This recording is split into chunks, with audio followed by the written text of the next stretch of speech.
just caused an accident. Hood's not latched. You can buy cheap running and driving trail truck discos and just enjoy them in the current state they are. I'm saying this all right now because it could blow up any minute now.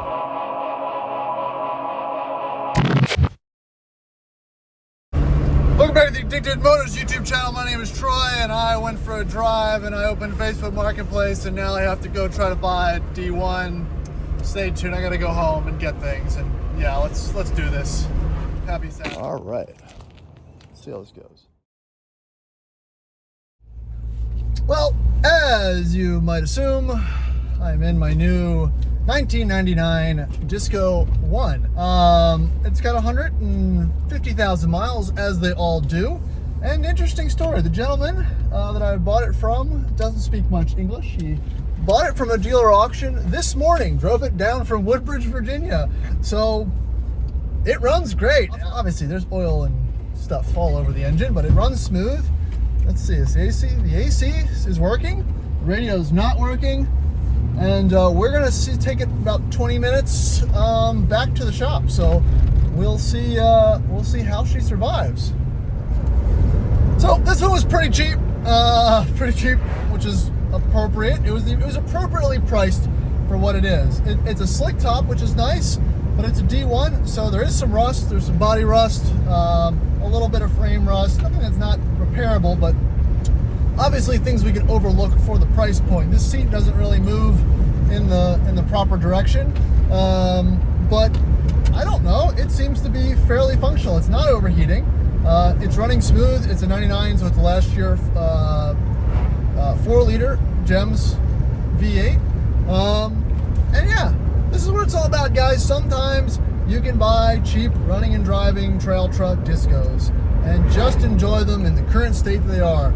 I'm saying this all right now because it could blow up any minute. Because I made sure 4-low worked. I made sure the brakes kind of worked. And I said, yeah, let's do it. And now I'm driving it back.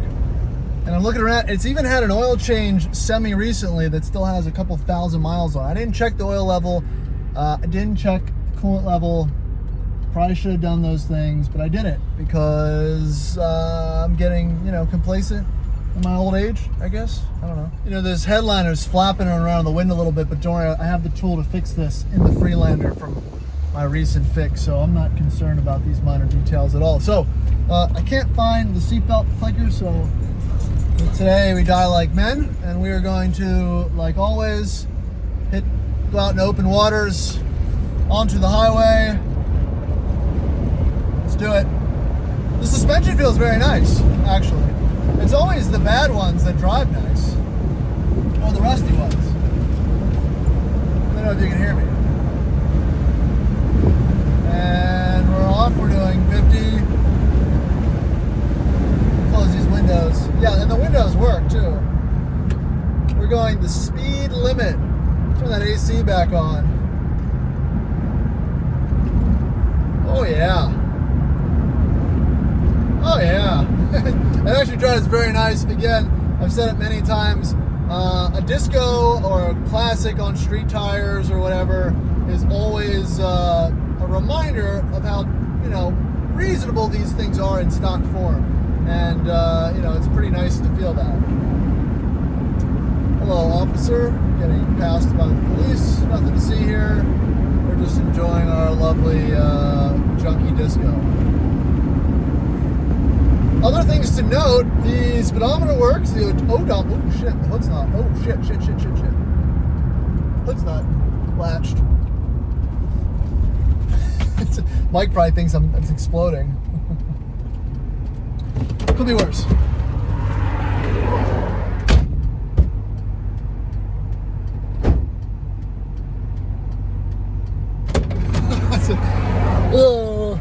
Can't see it. Mike's behind me in my L322, probably having a heart attack. All right, now we'll try this again, round 2. Oh shit! That.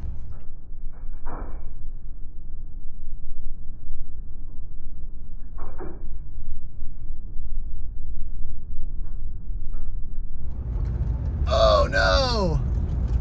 We just caused an accident. Oh mother!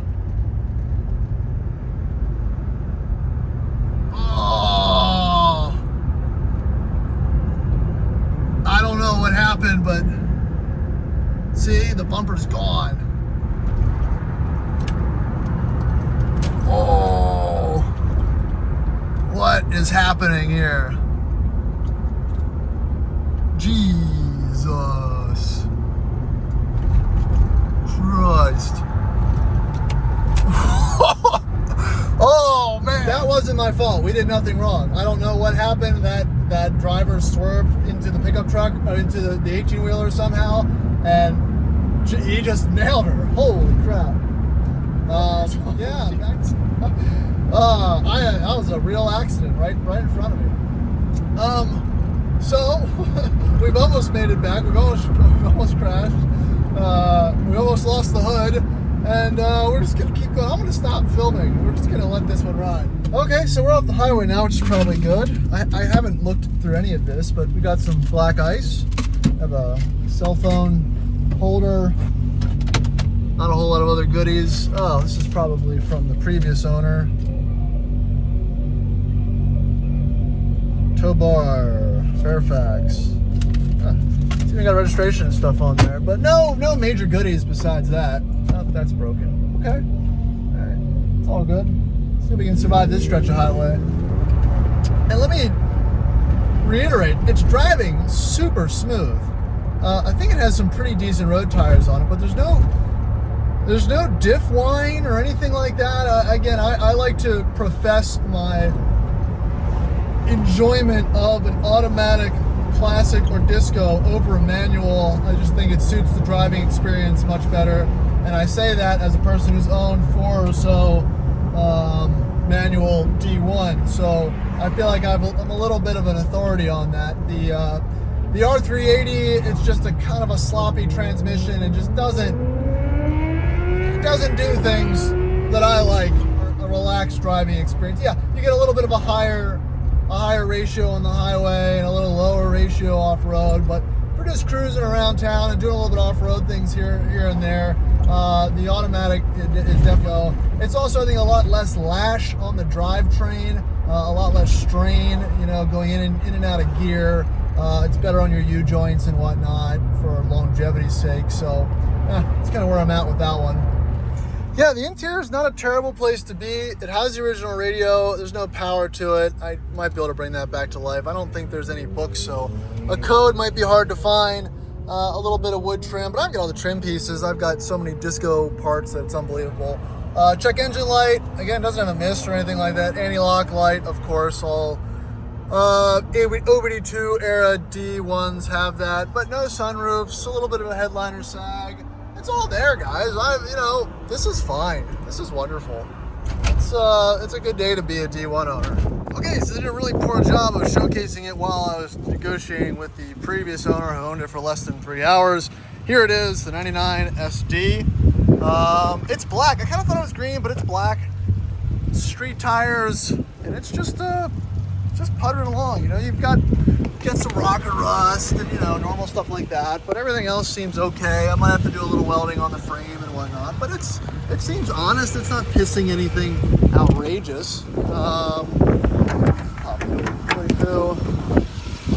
But it's a good old 4-liter. It's just kind of humming along, and it seems like it's healthy. I thought for sure you were overheating over on the side. I had the AC on, buddy. This thing was nice.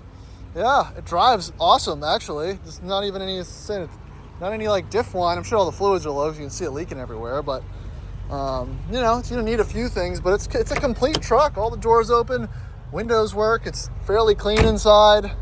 It's got the spare tire cover. Even has a hitch that's probably permanently mounted to it. It's not a 7-seater, which I like. There's no need for that. So yeah, good trail truck candidate. Be fun to at least just drive around a little bit until we figure out what we want to do with it. So I think that's gonna be it for this one for now. I'll probably grab it later, but that's the first impressions.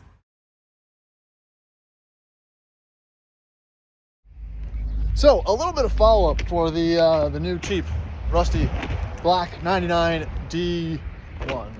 I've been nailing it for the last few days. I probably put 100 miles on it, and it's been running and driving great. Fluids are okay. It's not really dripping anything. It's not really leaking anything. Of course, we should check all the diff fluids and, differentials and transfer cases, all that stuff, but we'll do that later.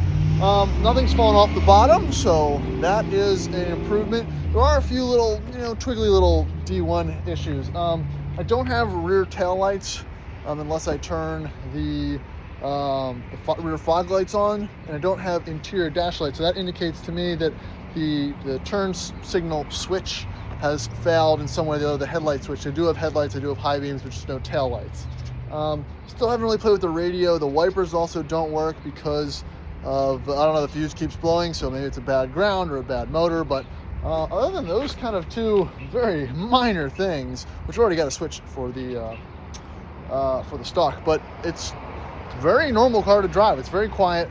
The power's fine. I'd probably need to grease the drive shaft, but other than that, pretty good. So any disco, right, that is running and driving, that has not sat for too long, man, it's just an enjoyable experience. Really, D1s really make the best car.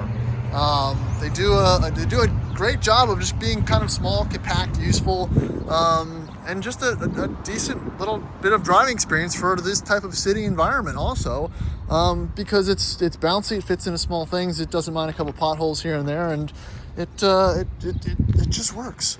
So this is my reminder to buy every cheap Land Rover you can while they're still relatively inexpensive, and then pour thousands of dollars into it to make it worth $500 or so more.